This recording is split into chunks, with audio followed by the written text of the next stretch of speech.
देखें किस तरीके से फूलों की वर्षा चंद्रशेखर आजाद के ऊपर की जा रही है। अगर गुर्जर और दलित एकजुट हो जाए, मेरी बात को आप याद रखना, तो किसी की मां ने दूध नहीं पिलाया कि वो मौका मिलेगा, इतनी बड़ी इज्जत देंगे समाज को जो पहले उत्तर प्रदेश में कभी नहीं मिली। मेरी बात को याद रखना। और अगर जहां इनका पसीना पड़ेगा मैं खून भी दूंगा, मैं इस बात से पीछे नहीं हट रहा हूं। सस्ता तो बहुत छोटी बात, मैं आज आपसे कह रहा हूं, तो आप याद रखना कि चंद्रशेखर आजाद ढाल बन के आपके सामने खड़े रहेगा। इस बात को आप अपने दिल में याद रखना। इस समय मैं गाजियाबाद के इकला गांव में मौजूद हूँ और यहाँ पर नगीना लोकसभा से सांसद चंद्रशेखर आजाद, जो आजाद समाज पार्टी के राष्ट्रीय अध्यक्ष हैं, उनका स्वागत समारोह हो रहा है। और तस्वीरों में आप देख सकते हैं किस तरीके से गुर्जर समाज के लोग यहाँ पर खड़े हुए हैं। चंद्रशेखर आजाद के स्वागत की जबरदस्त तैयारी है, ये तस्वीरों में आप देख सकते हैं। और ये आप देखिए, ये जो काफिला है शायद इसमें चंद्रशेखर आजाद आए हैं।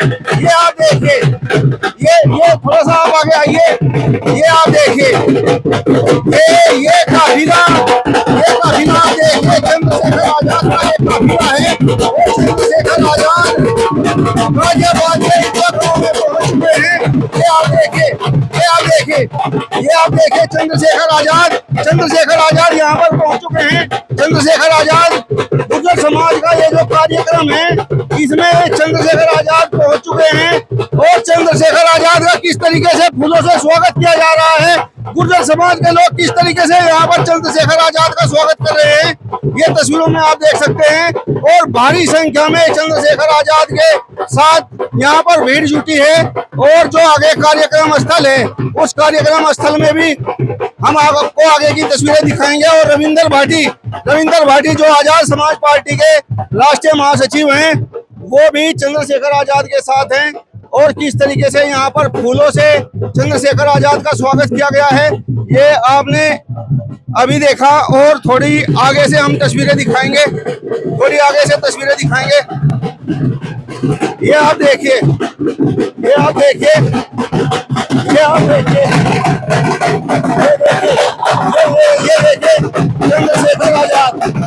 चंद्रशेखर आजाद समाज के इस कार्यक्रम में पहुंचे हैं। और किस तरीके से फूल मालाओं से चंद्रशेखर आजाद का स्वागत किया जा रहा है, ये आप देखिए, किस तरीके से फूलों की वर्षा चंद्रशेखर आजाद के ऊपर की जा रही है। गुर्जर समाज ने आज चंद्रशेखर आजाद के सम्मान में एक कार्यक्रम रखा है। ये आप देखिए,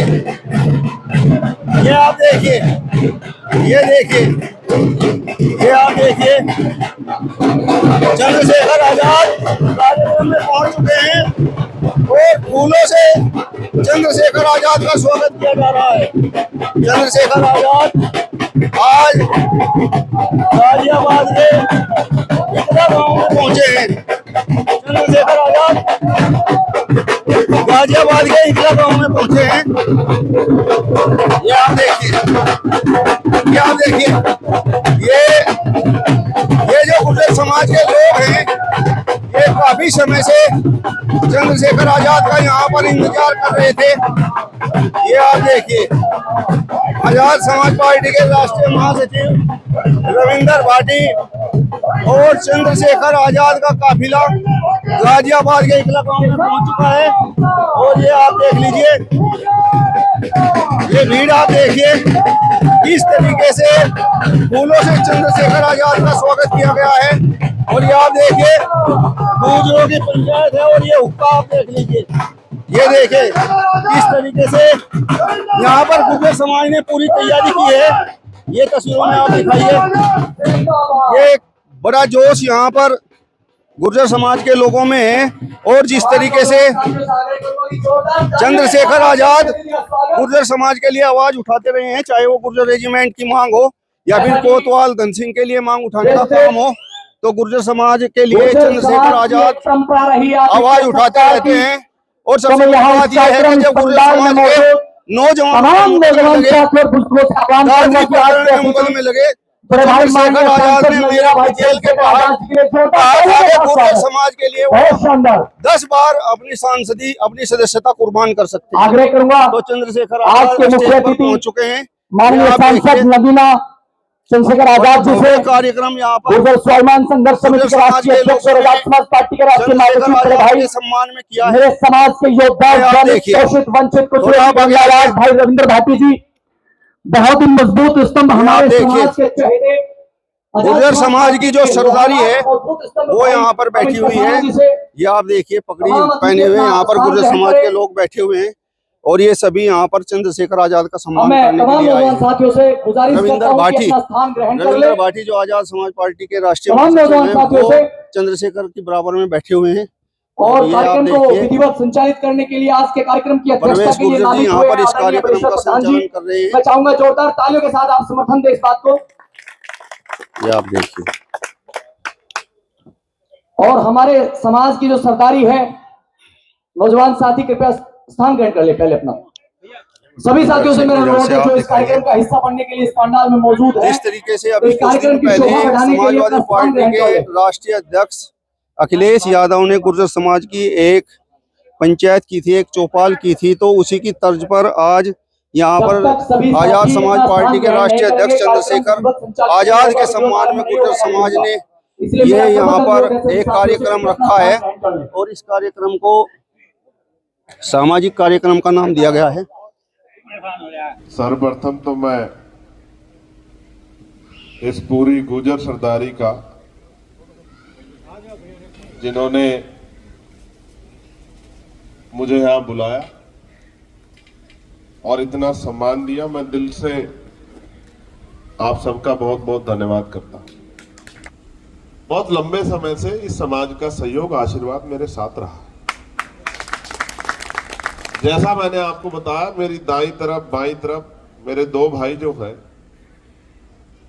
साए की तरह मेरे साथ रहते हैं और मुझे भरोसा है कि अगर कई मौका मिला और मेरी तरफ कोई उंगली उठी तो हो सकता है कि वो उंगली मुझ तक नहीं पहुंच पाएगी, क्योंकि मेरे भाइयों का प्यार मुझे इतना है, इसमें कोई दो राय नहीं है। लेकिन नौजवान पीढ़ी जिसके कंधों पर जिम्मेदारी, आप तो सीनियर लोग हैं, नौजवान पीढ़ी जिसके कंधों पर जिम्मेदारी है, आप और मैं चिंतन करें, क्या हम अपनी नौजवान पीढ़ी को वो दे पा रहे हैं जो हम देख के आए? क्या हम अपनी नौजवान पीढ़ी को संघर्ष के लिए तैयार कर पा रहे हैं? प्रमोद जी कह रहे थे कि पुराने चंद्रशेखर जब अंग्रेज वो करते थे, बाबा साहब अंबेडकर ये कहा करते थे कि गुलाम को गुलामी का एहसास करा दो, वो भी अपनी बेड़ियां स्वयं काट लेगा। लेकिन आज तो गुलाम गुलामी में मस्त है, बिल्कुल मस्त। कि उसका सबसे बड़ा कारण मैं आपको बता रहा हूं कि हमारे नौजवान अपना इतिहास नहीं जानते। एक इतना बड़ा इतिहास है इस समाज पर, चक्रवर्ती सम्राट वीर भोज जी से लेकर और आधुनिक भारत में विजय सिंह पथिक जी हो, 1857 की क्रांति के नायक कोतवाल धन सिंह गुर्जर हो, उससे पहले वीरता, त्याग, बलिदान की मूर्ति रही मां पन्ना धाय हो। अगर हम इतिहास को नहीं जानेंगे तो फिर आने वाली पीढ़ियों को देंगे क्या? लिटरेचर तो हमारे पास नहीं है।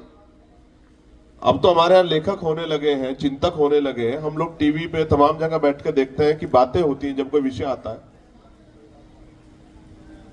लेकिन लंबे समय पहले से जो पुराना, क्या उस समय में हम पे कलम की ताकत थी कि हम लिख पाते? आप कभी एक छोटा सा उदाहरण बता रहा हूं, आप आज घर जाना और आप ये चेक करना, जो बात मैं 1857 की क्रांति की आपसे कह रहा हूं, जिसके नायक कौन है? कौन है? जोर से बताओ जरा। कोतवाल धन सिंह। और 1857 में गदर कहां से शुरू हुआ? मेरठ से। भाई पश्चिम के हम लोग इतना तो जानते ही हैं। और उसका श्रेय किसको मिलता है? मंगल पांडे जी को। और वो कहां के थे और उनको फांसी कहां हुई। जिस तारीख में उनको फांसी हुई उसके 1 महीने बाद एक गदर शुरू हुआ है। इतिहास गवाह है, मैं कोई हवाई बात नहीं कर रहा हूं और जादुई बात नहीं कर रहा हूं। जो लोग पढ़े लिखे हुए इस बात को जानते हैं कि 10 मई 1857 को क्रांति हुई और उससे पहले बैरकपुर की जेल में उनको फांसी हो गई है 8 अप्रैल को। 8 अप्रैल और 10 मई में कितना फर्क है? 1 महीने 2 दिन का फर्क है। लेकिन नायक कौन रहे? इतिहास पढ़ाता रहा कि नायक मंगल पांडे रहे। मेरा मंगल पांडे जी से विरोध नहीं है, उनका भी बलिदान देश के लिए है। लेकिन सवाल यह है कि जब कलम की ताकत आपके पास नहीं होती तो बलिदान आपका होता है और सम्मान किसी और को मिलता है। ये इसलिए मैंने कहा कि बहुत बड़े पैमाने पर नौजवान भी यहां है। नौजवान देख रहा। भाटी जी को याद होगा बहन तोला गुजर का जो है के साथ जो अन्याय हुआ भीलवाड़ा में। आप नहीं जानते होंगे, बहुत सारे लोग भीलवाड़ा नहीं देखा होगा आपने राजस्थान में। और इन्होंने मुझसे कहा कि भाई ऐसी घटना होगी। तो मैंने कहा क्या करना है बता, कि मैं जा रहा हूं। तो मैंने कहा आप जाओ, आपके जाने से पहले आपको फौज तैयार मिलेगी जो आपका साथ देगी, आप पहुंचो। ठीक है, आपको नहीं पता लगा होगा कि क्या हुआ, बहन तोला के साथ क्या हुआ। सुदीक्षा का मामला आया, भाटी जी को याद है, इन्होंने मुझसे फोन किया कि भाई हमारी बेटी के साथ ऐसा होगा, कोई सुन नहीं रहा, आ जाओ। कोरोना काल का दौर था और हम कहां कहां से निकल के पहुंचे और उनके गांव तक चले गए और पुलिस ने घेराबंदी कर दी और 50 गाड़ी लगा दी, इधर को भी रोक उधर को भी रोक। मैं ये घटना आपको क्यों याद दिला रहा हूं, उसका कारण भी मैं आपको बताऊंगा। ये भी हिस्ट्री है, ये भी इतिहास है। ये जो रविंद्र भाटी आपके यहां है, अमित भाई का नेचर अलग है, इनका नेचर अलग है।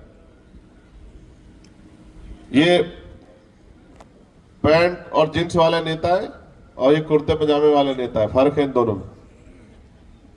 इनको मैं मनाता रहता हूं, बीमार थे, हॉस्पिटल में थे, नहीं मुझे जाना है ग्वालियर में। मैं कह रहा हूं बहन दो, एक ही तो हम पे नेता है, तुम काहे को यार जो कर रहे हो।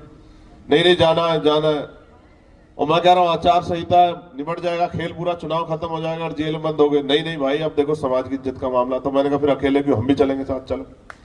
अब अकेले क्यों जाओगे? अब मैं पूछ रहा हूं कहां है भाटी जी, कि भाई भाटी जी चले गए कश्मीर, कि भाई गुर्जर समाज का आरक्षण छीना जा रहा है। और मैं कह रहा हूं कि भाई साहब क्या माहौल है कश्मीर का, छोड़ो इधर आ जाओ। नहीं भाई, समाज पे आना चाहिए, उनका अधिकार छीन रहा है। और मैं यहां बैठे नौजवानों को गारंटी दे कह रहा हूं, हमारा 90% समाज नहीं जानता कि अगर कर्नल किरोड़ी सिंह बैसला जी एमबीसी का आंदोलन नहीं चलाते तो वहां जितने अधिकारी आज बने आरएएस के जरिए 1% अधिकारी नहीं बन पाते। इतिहास नहीं पढ़ते ना हमारे नौजवान साथी।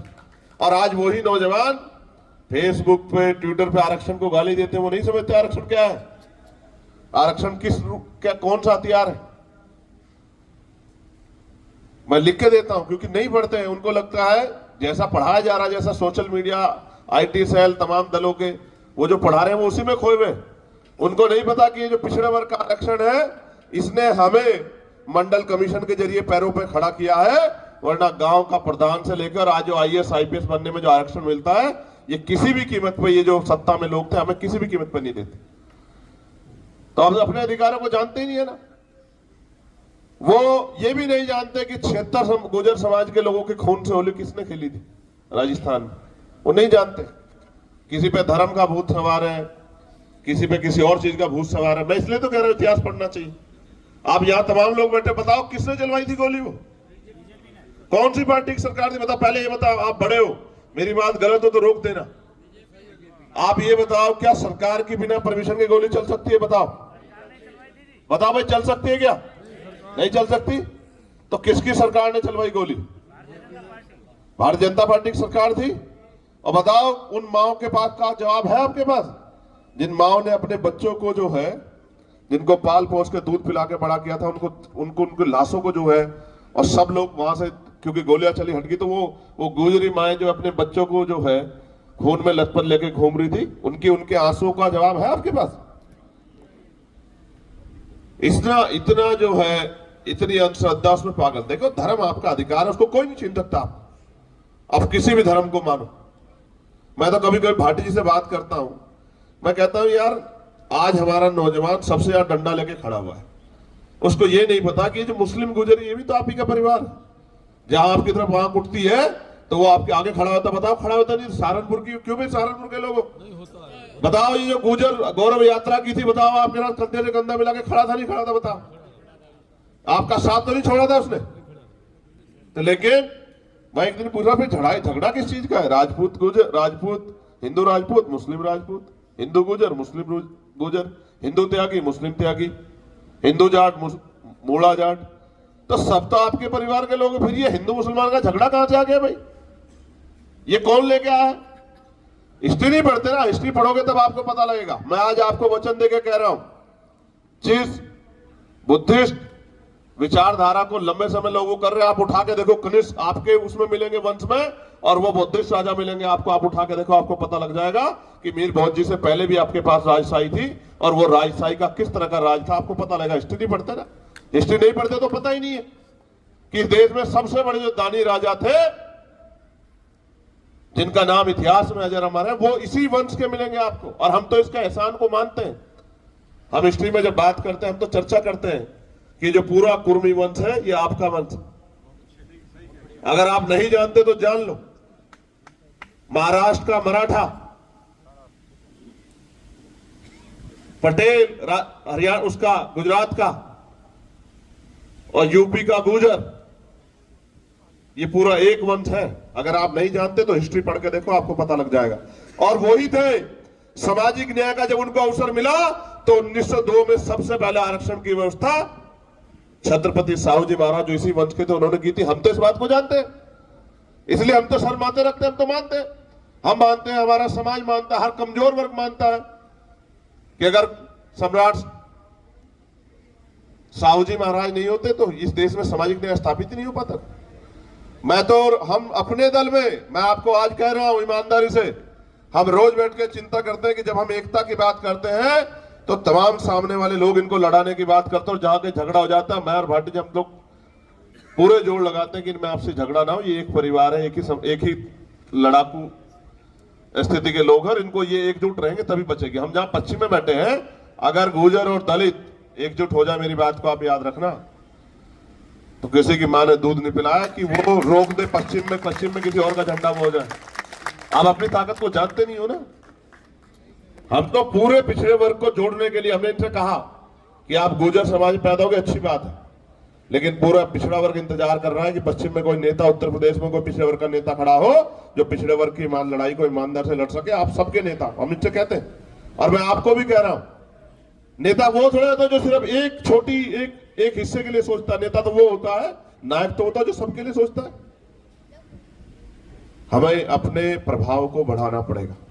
गुर्जर समाज का इतिहास जानने वाले जो लोग यहां बैठे हो, बताओ क्रिमिनल ट्राइब कैसे लगा आपके ऊपर? किसको अंग्रेजों के शासन में इतना अधिकार था कि वो बताते कि ये जातीय क्रिमिनल ट्राइब है? 1871 में आपको क्रिमिनल ट्राइब घोषित किया गया। क्या आज का नौजवान जानता है कि क्रिमिनल ट्राइब का मतलब क्या था? सहारनपुर के लोग जानते होंगे। क्रिमिनल ट्राइब का मतलब था आपराधिक जातियां, जिन जातियों को जाति के आधार पर अपराधी माना जाता था। ये क्रिमिनल ट्राइब अंग्रेजों के चाटुकारों ने अंग्रेजों को बताया कि ये जाति अपराधी जाता है। और क्यों थी अपराधी जाता, मुझसे सुनो, और जो सोशल मीडिया सुनेंगे वो भी जान लो। हाँ, वो अपराधी जाति तो अंग्रेजों की नजर में थी, तो अंग्रेजों की नजर में अंग्रेजों के चाटुकार कौन थे आपको नहीं पता क्या? अंग्रेज किसको अपराधी मानते थे? उसको जो अंग्रेजों को भगाने के लिए उनके हथियार लूटता था, उनका धन लूटता था, जो बगावत करता था, जो उनसे मुकाबला करता था, उनको वो साधु मानेंगे क्या? उनको भाईबंद मानेंगे क्या अपने? उनको वो अपराधी मानेंगे। इसलिए उन्होंने अपराधी जातियों में गुर्जर समाज को घोषित किया। और देश आजाद हुआ 47 में, और ये नौजवानों को जानना चाहिए कि देश आजाद हुआ 47 में और क्रिमिनल ट्राइब खत्म हुआ 1952 में। आजादी के 5 साल बाद, संविधान लागू होने के 2 साल बाद गुर्जर समाज को क्रिमिनल ट्राइब से निकाला गया। हमारे यहाँ तो सहारनपुर में हॉस्टल था और इस क्रिमिनल ट्राइब का कितना बड़ा दंश लगभग 81 साल इस गुर्जर समाज ने झेला कि जो बच्चा इनके यहाँ पैदा होता था उसको उठा के जबरन उठा के माँ बाप से अलग करके उसको ले जाते थे वहां हॉस्टल में, वहां रखते थे कि ये क्रिमिनल बन जाएगा। इतना बड़ा अपमान, जातीय अपमान, सामाजिक अपमान इस समाज ने झेला। और मैं दाद देता हूं आपकी हिम्मत की कि फिर भी पिछले 50 सालों में, 60-70 सालों में कहां से कहां तक आपने खुद को पहुंचा दिया। ये आपकी क्षमता है, ये आपकी क्षमता है, इसको कोई नहीं छीन सकता आपसे। वो आपसे जमीन छीन सकते हैं, आपके अवसर छीन सकते हैं, लेकिन अगर कम जमीन में भी अपने आप को आपने अगर बसा के खेती करके रोजगार करके आपने अपने आप को ऊपर उठाया, अपने संघर्ष के बदौलत, ये आपकी क्षमता है। इससे इसको वो नहीं, कोई भी नहीं छीन सकता आपसे। लेकिन आप महसूस करके देखो, एक अच्छा भाईचारा है हमारे यहाँ, उस भाईचारे को लगातार कमजोर करने का काम किया जा रहा है। क्यों? किसान कमजोर कमेरे एकजुट होंगे, इससे किसको नुकसान होगा?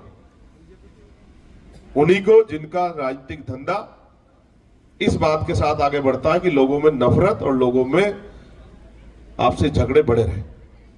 वरना बताओ, कोई किसी का नुकसान नहीं कर रहा है। अगर आज ये राष्ट्रीय गुर्जर सम्मान समिति, गुर्जर महासभा बना के, किसान संगठन बना के अगर इस समाज के नौजवान प्रदेश की किसानों की, मजदूरों की, अपने समाज की सेवा करना चाहते हैं, तो उनको परमिशन क्यों नहीं मिल रही है? बताओ, क्यों नहीं मिल रही परमिशन? अभी क्या हुआ मुजफ्फरनगर में? मैंने इनसे पूछा, बता देना भाई मुझे, कोई परेशानी हो तो। नहीं, सब ठीक है। बैरिकेडिंग लगा के आपके ट्रैक्टर रोक के किसने आपका अपमान किया? किसके इशारे पे अपमान हुआ मुजफ्फरनगर में, जहां आपने सम्मान समारोह रखा था शुक्रताल में? किसके इशारे पे हुआ? मैंने इनको मना किया। प्रभात कहां है? प्रभात नहीं, अभिनव कहां है? अभिनव दादरी, तुम्हें नहीं बताया अभिनव? मैंने इनको मना किया, मैंने इनको बताया कि आप जाओगे, आप गिरफ्तार होगे, क्योंकि वहां के सारे नेता नहीं चाहते कि ये पंचायत जो है गुर्जर समाज की ये हो जाए। मैंने इनको कहा कि आप मत जाओ, लेकिन अब क्या करें?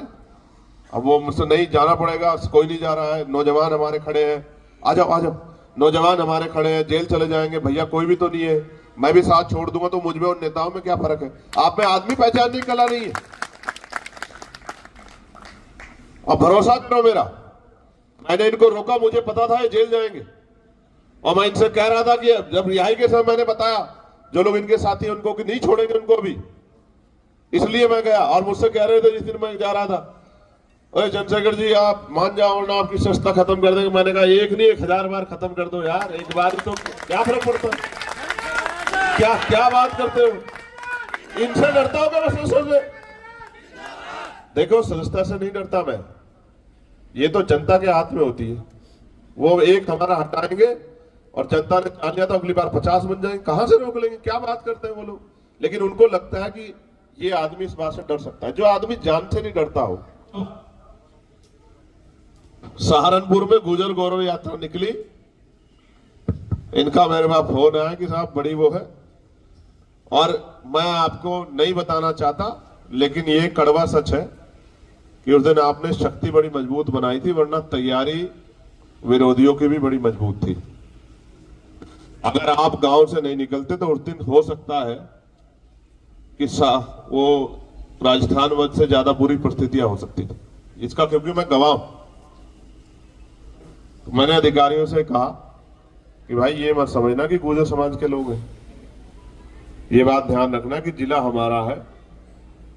अगर एक बच्चे की तरफ उंगली उठी तो जिले में नहीं, कोई लखनऊ में नहीं चैन से सो पाएगा। इस बात को मेरी गांठ बांध लेना, कभी गलतफहमी हो किसी को। और मैंने इनको भी कहा कि आप बेफिक्र रहो, प्रवेश भी थे, मैंने कहा बेफिक्र रहो, मैं यही हूं, जाऊंगा नहीं जब तक आपकी यात्रा नहीं पूरी होगी।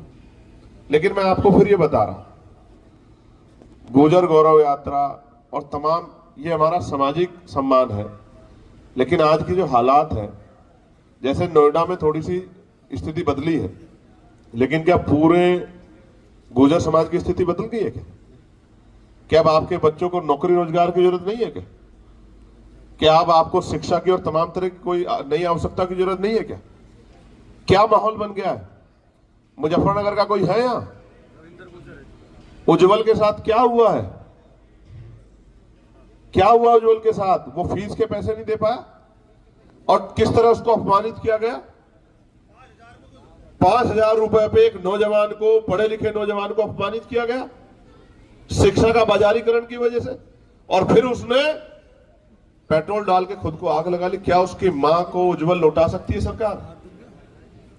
ये जो शिक्षा का बाजारीकरण किया जा रहा है, नौकरियों का निजीकरण किया जा रहा है, आने वाले समय में जो गरीब लोग हैं, सक्षम लोग तो चलो आगे बढ़ जाएंगे, लेकिन गरीब लोग जो शिक्षा लेके आगे बढ़ सकते हैं, उनका जो रास्ता कुचला जा रहा है, वो जो तमाम तरह का संघर्ष राजस्थान में हुआ, वो सबको जो है खत्म किया जा रहा है। इसके जिम्मेदार कौन है? जो साथी यहां कह रहे थे कि भाई उस समय जब भारत पर बेड़ियां थी, उन बेड़ियों को काटने के लिए संघर्ष हुआ। क्या आज का नौजवान जो गैर बराबरी की बेड़ियां इस समय कमजोर वर्गों पे, उसको काटने के लिए तैयार है क्या? उसको यही नहीं पता कि उसका भाई कौन है, उसका दुश्मन कौन है। मैं आपसे एक आग्रह कर रहा हूं, मेरा सम्मान आपने किया, बहुत अच्छी बात है। मैं तो अपना काम, और मैं आपसे कह रहा हूं, मैंने कोई एहसान नहीं किया आपके ऊपर। मैं अपना काम कर रहा हूं। मैं मानता हूं कि ये मेरा परिवार है और मैं इस परिवार के लिए 24 घंटे 7 दिन खड़ा हूं। और अगर जहां इनका पसीना पड़ेगा मैं खून भी दूंगा। मैं इस बात से पीछे नहीं हट रहा हूं। सस्ता तो बहुत छोटी बात, मैं आज आपसे कह रहा हूं, अगर सस्ता देनी पड़ी, आज नहीं, जिस दिन कहेगी सरकार या जोड़ लगाएगी, समाज, एक तरफ समाज का सम्मान होगा, गुर्जर समाज का, किसान कमेरे समाज का, दूसरा सस्ता, मैं आज वचन दे कह रहा हूं, छोड़ दूंगा। 1 सेकंड नहीं लगाऊंगा, इस्तीफा दे दूंगा। क्योंकि मेरे लिए कोई बहुत बड़ी चीज नहीं, मेरे लिए एक प्लेटफॉर्म है। लेकिन आप सब भाइयों के संघर्ष से मुझे पहले भी इतना ही लोग जानते पहचानते थे। मुझे एक दिन भाटी जी ने कहा कि भाई वो हमारी वर्षों की मांग है, गुर्जर रेजिमेंट बननी चाहिए। तो मैंने कहा आप मुझसे क्या चाहते हो, क्यों कह रहे हो मुझसे बात? कि मैं चाहता हूं कि आप ये बात पार्लियामेंट में कहो। तो मैंने कहा कह दूंगा, मगर फिर बाकी लोग कहेंगे क्या गुजरी समाज में बच गया, बाकी लोग कहां गए? कि मैं देखो, मैं तो कुछ नहीं जानता, समाज की इच्छा अब आप जानो। तो मैंने ठीक है, घंटे भर बात सुन लेना, चिंता मत करो। फिर इनका एक दिन फोन आया कि भाई ये बताओ, हाँ ठीक है 30 सेकंड बहुत है, पार्लियामेंट में अवसर मिलना चाहिए। वो बात रिकॉर्ड में है, जब तक इतिहास रहेगा, भारत के संवैधानिक संस्थाओं का इतिहास रहेगा, भारत की पार्लियामेंट रहेगी, तब तक वो बात रिकॉर्ड में रहेगी। किसने गुर्जर रेजिमेंट की मांग करी थी, मेरी बात को आप याद रखना, हिस्टोरिकल है वो। दुनिया का कोई व्यक्ति आके पढ़ेगा, अगर पाकिस्तान का गुर्जर आके पढ़ेगा, अफगानिस्तान का गुर्जर आके पढ़ेगा, ईरान का गुर्जर आके पढ़ेगा, तो उसको मिलेगी वो भारत की इसमें संवैधानिक उसमें, ठीक है। तो इन्होंने मुझसे कहा कि भाई कोतवाल धन सिंह गुर्जर जी की वो है पुण्यतिथि, अब हम तो उनके संघर्ष को समझते हैं, हमसे ज्यादा कौन समझता होगा? हम तो सहारनपुर के हैं और हमने उस गदर को पढ़ा कि किस तरह उन्होंने बगावत की थी। तो ये बगावती कौम है, बगावत करने वालों को सरकार पसंद नहीं करती, तो उनका इतिहास मिटा देगा। तो हमने कहा ठीक है, हम उनके लिए भारत रत्न की मांग करेंगे, उनको भारत रत्न मिलना चाहिए। तो देखो, मैं ये बात आपको इसलिए बता रहा हूं, मैं पार्लियामेंट में चला गया तो मेरे ऊपर एक पटल मेरे ऊपर मुझे बढ़ गया है, मेरा एक ऐसा प्लेटफॉर्म मुझे मिल गया कि जिस बात को मैं वहां कहूंगा बहुत दूर तक जाएगी। लेकिन ऐसा नहीं है कि जब मैं पार्लियामेंट में नहीं था तो उससे पहले मैं नहीं लड़ता। कोई ऐसी एक लड़ाई नहीं है जिसमें गुर्जर समाज के लोगों को मेरी जरूरत पड़ी और मैंने उनके बुलावे की इंतजार की। लेकिन मैं एक बात आपको जरूर बताना चाहता हूं कि जब कोई किसी काम पे आगे बढ़ता है तो जब उसका समर्थन पैदा होता है तो विरोध भी पैदा होता है। और विरोध का स्तर क्या हो सकता है, इस बात को आप घर में बैठ के आइडिया नहीं लगा सकते। उसी विरोध की देन थी कि वो गोली चली, वरना मैंने किसी की जमीन नहीं दबा रखी है, ना मैंने किसी की जमीन दबाई, ना मैंने किसी को सताया। मैंने जितनी लड़ाइयां लड़ी, किसान, कमेरे, मजदूर, गरीबों के सम्मान की, उनके हक अधिकार की, और उनके जो इतिहास को छीनने का काम किया गया, उनके इतिहास को अपमानित करने का काम किया, मैंने उसकी लड़ाई लड़ी। तो मैं इस बात से नहीं डरता, मगर मैं आपको ये बता रहा हूं, आपके यहां भी जो संघर्ष कर रहा है, चाहे वो भाटी जी हो, चाहे विशाल हो, परवेश हो, भाई सोनू जी हो, भाई रविंदर जी हो, अगर वो आपके समाज की लड़ाई लड़ रहे हैं और आप उनका साथ नहीं दे रहे हैं, तो मेरी बात को आप याद रखना, किसी दिन वो किसी ऐसे हादसे के शिकार होंगे कि आप ये कहते रहोगे कि यार हमने इस आदमी पर ध्यान नहीं दिया। आप मेरी बात को याद रखना, बहुत जिम्मेदारी की बात बता रहा हूं, क्योंकि जब ये आपकी लड़ाई, अपने समाज की लड़ाई लड़ रहे हैं, तो कहीं ना कहीं कुछ लोगों को ये महसूस हो रहा है कि समाज में दोबारा कोई नेतृत्व पैदा ना हो। आपको याद है राजेश पायलट जी आज हमारे बीच में नहीं है, लेकिन किसानों का इतना पढ़ा लिखा तेज तर्रार नेता दोबारा तो नहीं पैदा हो सकता। रविंद्र भाई गवाह बैठे हैं, मैंने उनसे कहा उनके बेटे के लिए कि उनको तैयार कर लो, उनको राजस्थान का चीफ मिनिस्टर बनाएंगे, मेरा वादा इतनी सीटें उनको ला के देंगे।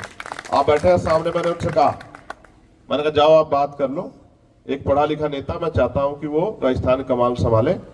और जब उनका अपमान हो रहा था तब की बात, मैंने कहा जाओ उनसे जाके बात करो, आप कहो अगर आपकी बात बन गई तो इतना हमने काम कर रखा राजस्थान में कि अगर वो हमारे साथ खड़े हो जाएंगे तो इतनी सीटें जीत के जाएंगे कि उनके बगैर राजस्थान का चीफ मिनिस्टर नहीं बनेगा, और हम पूरा जोर लगाएंगे कि सचिन भाई राजस्थान के चीफ मिनिस्टर बन जाए। लेकिन जिन दलों में वहां है, वहां उनकी क्षमता को किस तरह से खत्म किया जा रहा है आपको नहीं पता क्या?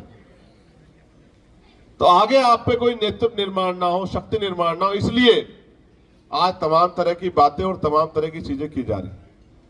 मैं आज यहाँ आ गया क्योंकि भाटी जी का आदेश भी था, भाई देखो हमारे नेता, इसमें भी कोई दो राय नहीं है, तो उनका आदेश भी मानना था और मेरी खुद की भी इच्छा थी। इन्होंने मुझसे कहा था कि भाई बहुत दिन हो गए अब आपको आना है, लेकिन मैं एक बात भाटी जी से भी कहना चाहता हूं कि आपके इस पूरे कमजोर समाज की हिस्सेदारी, जिसकी इतनी संख्या भारी, उसकी इतनी हिस्सेदारी के साथ हम लोग तैयार खड़े, सामाजिक सम्मान भी, ऐतिहासिक सम्मान भी और हिस्सेदारी भी। और आज तो नहीं कहता, राजनीति में जो नहीं कहा जाता उसको भी समझना चाहिए। इस दिन मौका मिलेगा, इतनी बड़ी इज्जत देंगे समाज को जो पहले उत्तर प्रदेश में कभी नहीं मिली। मेरी बात को याद रखना, क्योंकि उत्तर प्रदेश की राजनीति नहीं करनी है, देश भर की राजनीति हम लोग करेंगे। मैं आपको, क्योंकि हमारा संगठन काम कर रहा है और दूसरों के लिए हम इसलिए मुसीबत हो गए हैं, कभी कभी आपकी क्षमता भी आपके लिए नुकसानदायक हो जाती है। उनको लगता है कि अगर ये जमीन से आया हुआ आदमी और आगे बढ़ गया तो फिर हो सकता है कि हम अमीरों की राजनीति ना खत्म हो जाए। मैं आपको सच बता रहा हूं, ये बहुत सारे लोगों की दिक्कत है, बहुत सारे लोगों की दिक्कत है। लेकिन मैं फिर कह रहा हूं, अगर सूरज को उगना होगा तो उसको रोक कौन सकता है? अगर अंधेरा ये चाहे कि वो सूरज को रोक सकता है, उसकी रोशनी को, तो ये संभव नहीं है। इस दुनिया में बुराई से बड़ी भी अच्छाई की ताकत है, और जिसने हमें पैदा किया है, जिसको हम जिस भी नाम रूप में मानते हो, वो है। जब तक वो है तब तक ऐसा नहीं है कि अन्याय इतना बढ़ जाएगा कि आप किसी से उसके अवसर छीन लोगे। तो हमें जहां पहुंचना है, आपका आशीर्वाद, सहयोग रहेगा तो हम लोग उन ऊंचाइयों को जरूर छुएंगे, लेकिन उन ऊंचाइयों पर जाके हम लोग कभी ऐसा नहीं महसूस करेंगे कि हम जहां से निकल के आए, जिनमें से निकल के आए, जिन्होंने हमारा साथ दिया, हम उनका साथ छोड़ दें। आपने मंच से कहा कि हम आपके साथ हैं, आपके साथ रहेंगे। मैं आपसे कह रहा हूं, आप राजनीतिक रूप से आपको फैसले स्वतंत्रता पूर्वक लेने संविधान की इजाजत देता है, लेकिन जब जब आपको मेरी जरूरत पड़ेगी और कहीं आपकी तरफ आंख उठेगी तो आप याद रखना कि चंद्रशेखर आजाद ढाल बन के आपके सामने खड़े रहेगा। इस बात को आप अपने दिल में याद रखना। और लड़ाई लंबी है। ये जो गुर्जर समाज है, ये राष्ट्रभक्त कौम है, ये ऐतिहासिक आज का नहीं है, तो अंग्रेजों के समय भी था। तो ये राष्ट्रभक्त कौम है, मैं इसको जानता हूं ऐतिहासिक रूप से। तो मैंने यहां भी देखा किस तरह से कश्मीर में बॉर्डर पे जब सेना जहां नहीं हो पाती और प्राणों की आहुतियां लड़ने की जरूरत होती, तो ये समाज जब वहां रहता है तो वो सीना तान के लड़ने का काम करता है। भारत माता की गुर्जर एकता। एक बार गौर करो, क्या आपने कभी किसी टेररिस्ट में गुर्जर का नाम सुना है क्या?